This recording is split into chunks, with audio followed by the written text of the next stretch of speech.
Hello friends. Welcome to our channel, IELTS for Life.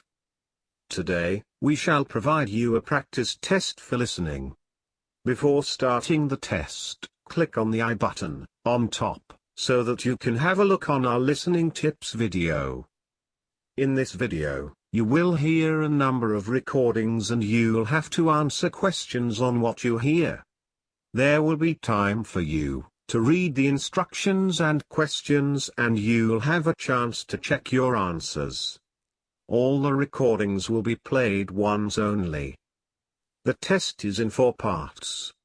At the end of the test, you'll be given 10 minutes to transfer your answers to an answer sheet. Now turn to part 1. Section 1. You will hear a man telephoning a sports club to ask about membership and facilities. First, you have some time to look at questions 1 to 4.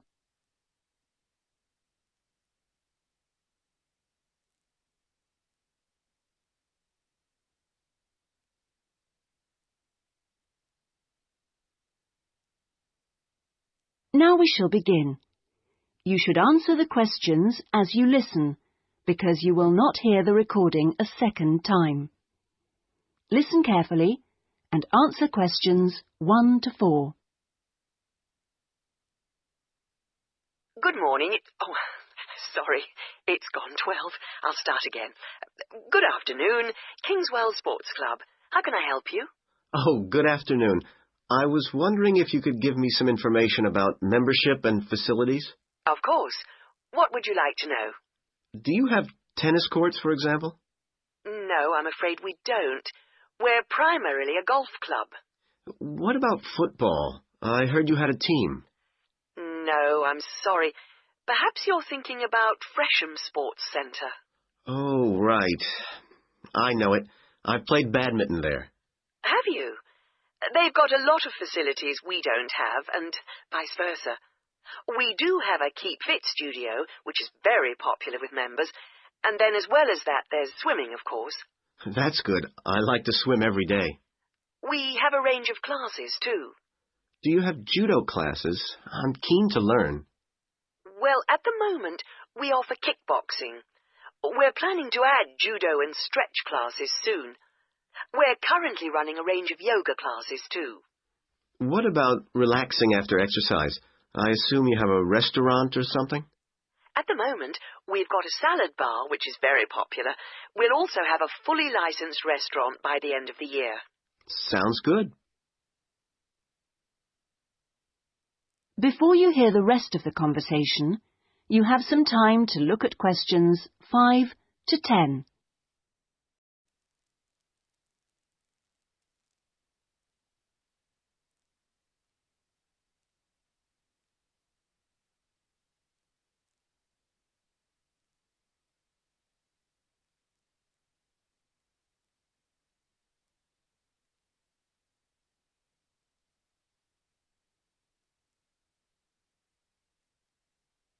Now listen and answer questions 5 to 10.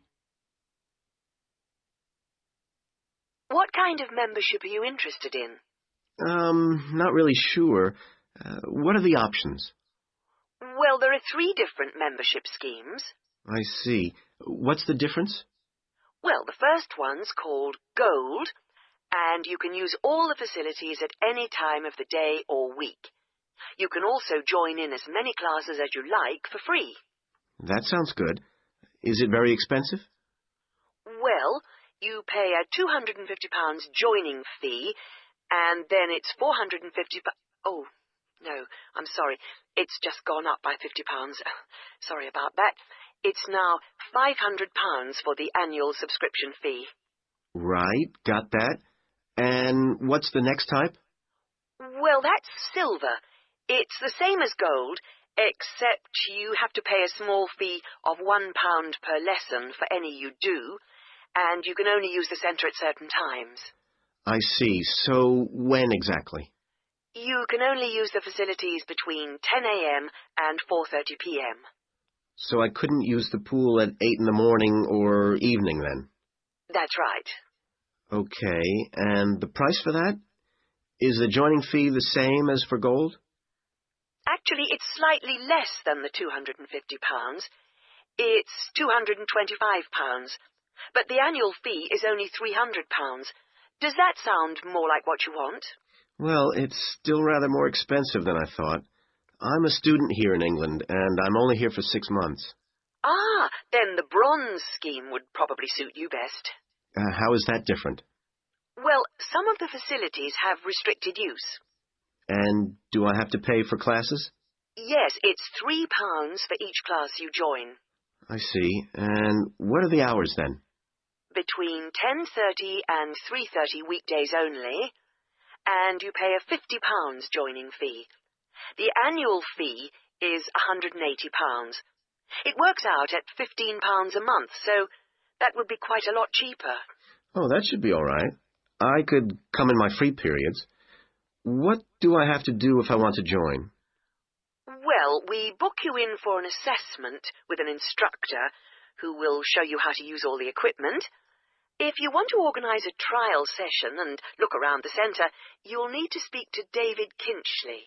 Could you spell that, please? Yes, David, KynChley.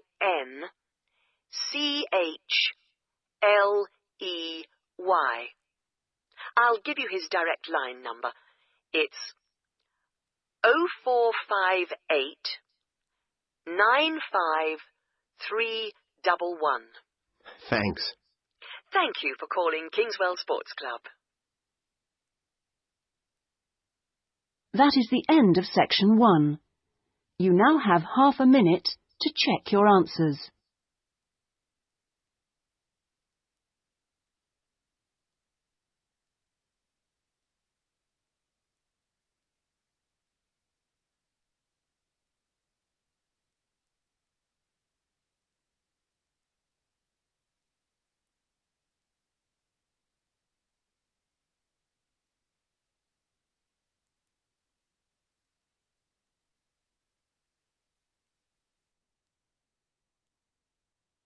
Now turn to part 2.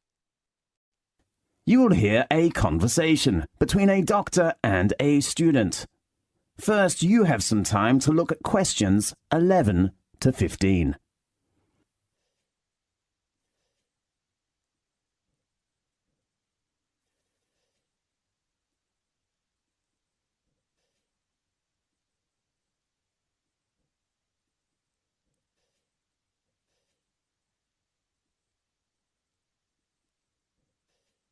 Now, listen carefully and answer questions 11 to 15.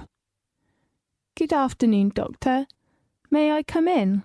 Yes, come in. I'm a freshman in the university and I don't feel very good. Okay, sit down, please.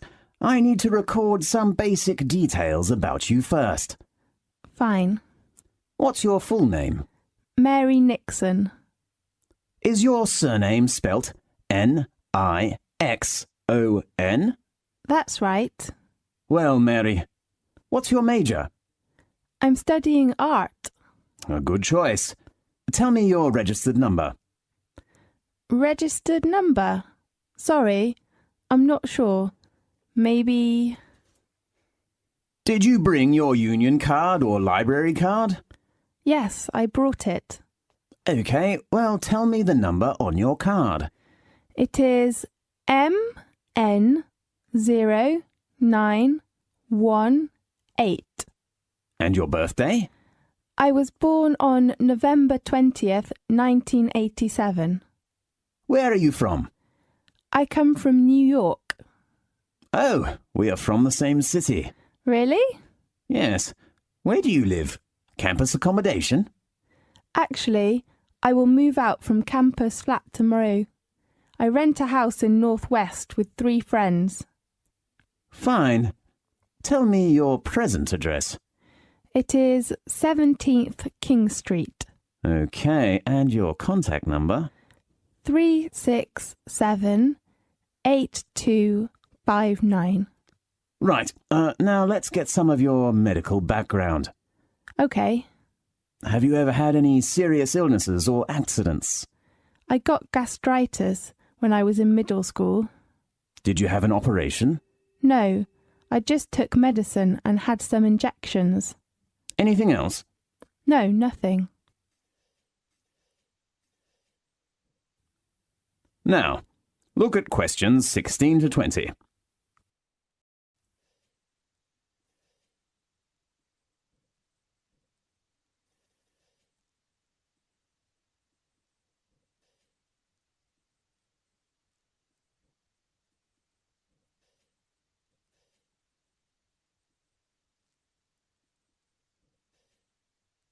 Now listen to the tape and answer the questions 16 to 20. So, Mary, what's your trouble? Well, recently I've been having some trouble with my head and eyes and nose. Oh no. I think I've got a terrible flu. Maybe or maybe not. Describe your problem specifically. Okay. Since last week I've been sneezing, and sometimes I can't stop, and even later I begin to feel dizzy. Do you get a fever? No. Did you attend any unusual activities during the last week? Let me think. No, nothing special. Yeah, I had camping last Monday. To where? Eastern Mountain. You know there are lots of beautiful flowers. We took many photos there. So your illness has lasted for 1 week? Yes, but sometimes I'm fine. I don't know why. Do you have any allergies? I remember I got allergic to mango when I was a child, but now I'm fine. How about flowers? I mean, pollen. You mean I'm allergic to pollen? Yes. What should I do? I suggest you take some medicine first and drink more water. Okay. And then, if your symptoms are getting worse, I suggest you go to a hospital to check. Okay, thank you very much. I hope you will recover soon. Thanks. Goodbye. Goodbye. This is the end of section 2. You now have half a minute to check your answers.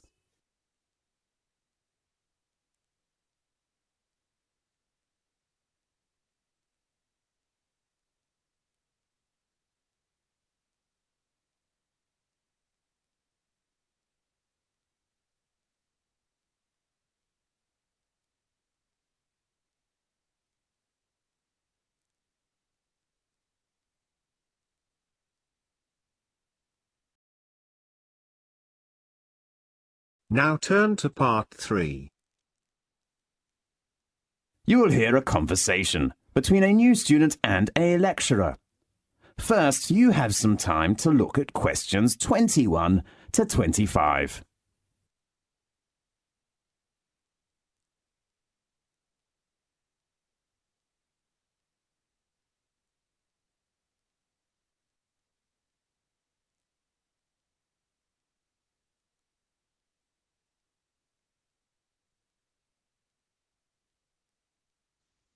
Now listen carefully and answer questions 21 to 25.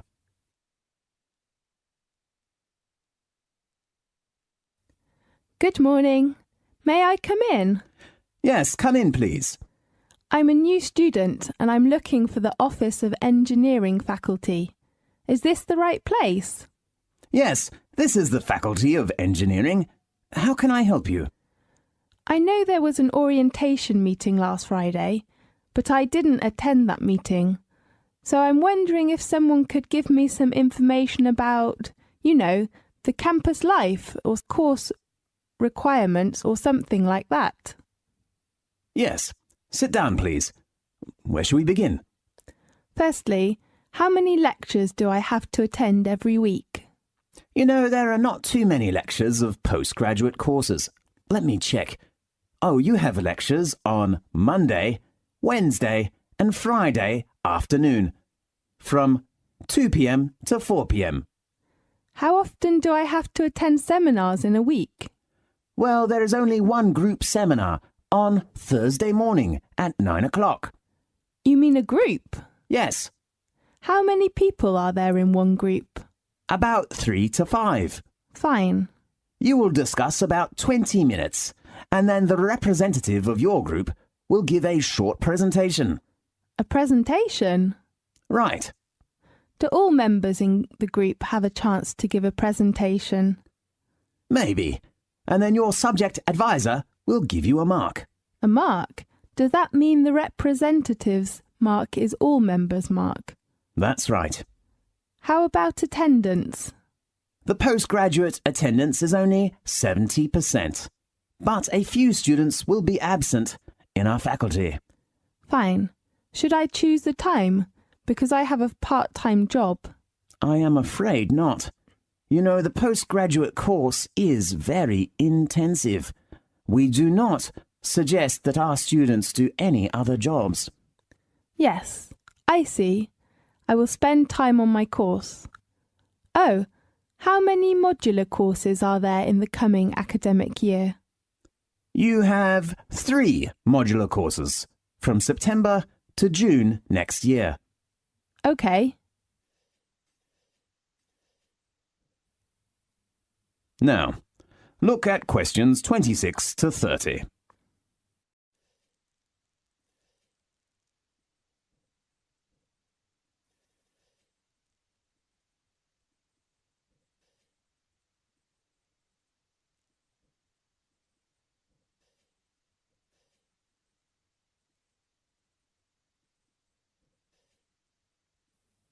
Now, listen carefully and answer questions 26 to 30.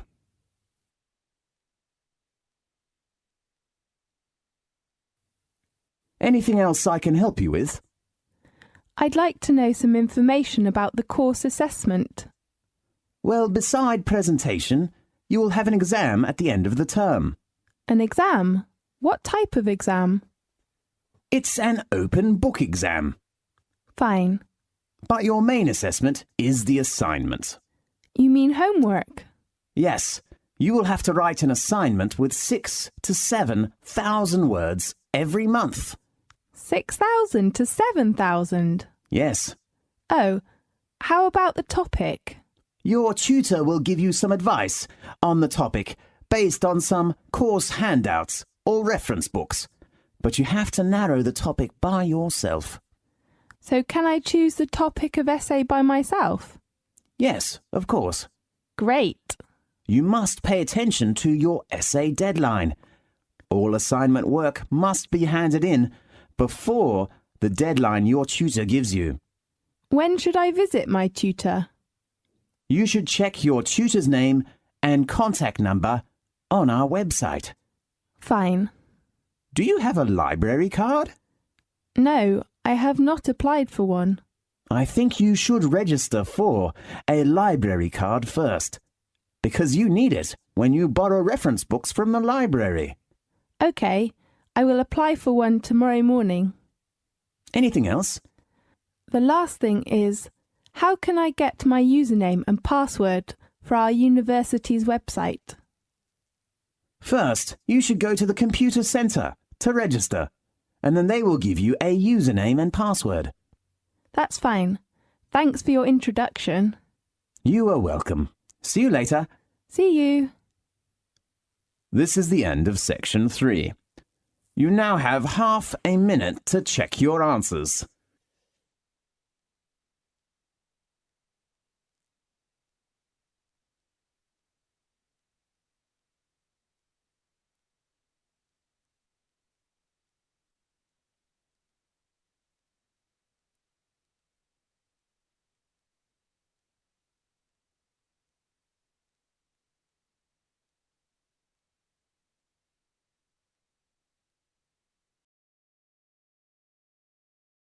Now turn to part 4. Section 4. You will hear a talk on a social history of the East End of London. First, you have some time to look at questions 31 to 40.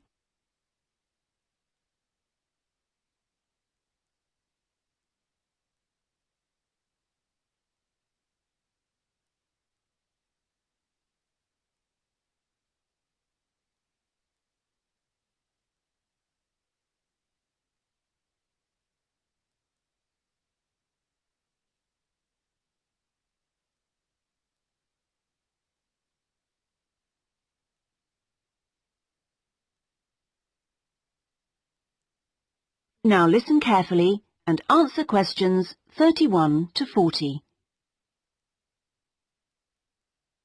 In the last few weeks, we've been looking at various aspects of the social history of London. And this morning, we're continuing with a look at life in the area called the East End. I'll start with a brief history of the district and then focus on life in the first half of the 20th century.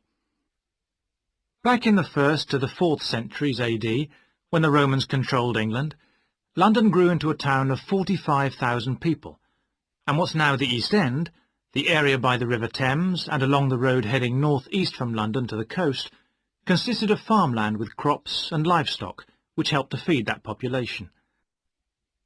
The Romans left in 410, at the beginning of the 5th century, and from then onwards, the country suffered a series of invasions by tribes from present-day Germany and Denmark, the Angles, Saxons and Jutes, many of whom settled in the East End. The technology they introduced meant that metal and leather goods were produced there for the first time, and as the East End was by the river, ships could transport goods between there and foreign markets. In the 11th century, in 1066 to be precise, the Normans conquered England, and during the next few centuries London became one of the most powerful and prosperous cities in Europe. The East End benefited from this, and because there were fewer restrictions there than in the city itself, plenty of newcomers settled there from abroad, bringing their skills as workers, merchants or moneylenders during the next few hundred years. In the 16th century, the first dock was dug, where ships were constructed, eventually making the East End the focus of massive international trade. And in the late 16th century, when much of the rest of England was suffering economically, a lot of agricultural workers came to the East End to look for alternative work. In the 17th century, the East End was still a series of separate, semi-rural settlements.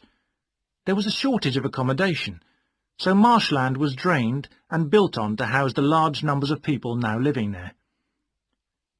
By the 19th century, London was the busiest port in the world, and this became the main source of employment in the East End. Those who could afford to live in more pleasant surroundings moved out, and the area became one where the vast majority of people lived in extreme poverty and suffered from appalling sanitary conditions.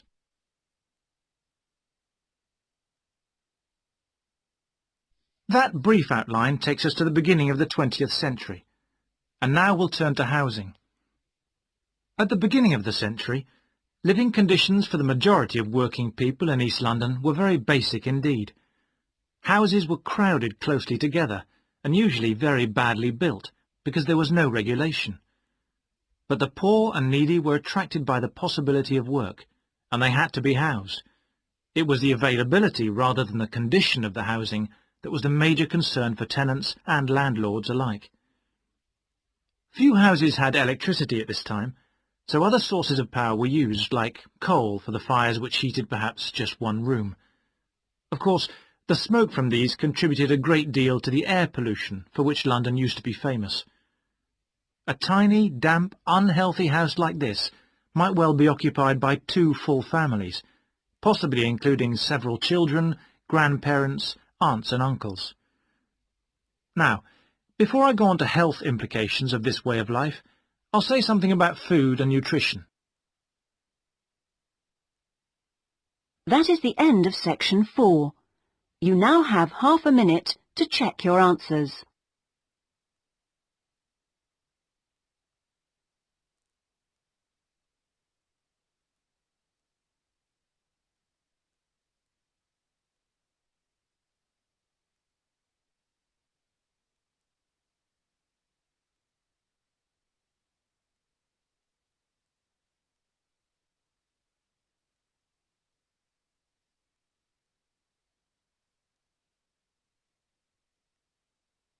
That is the end of the listening test.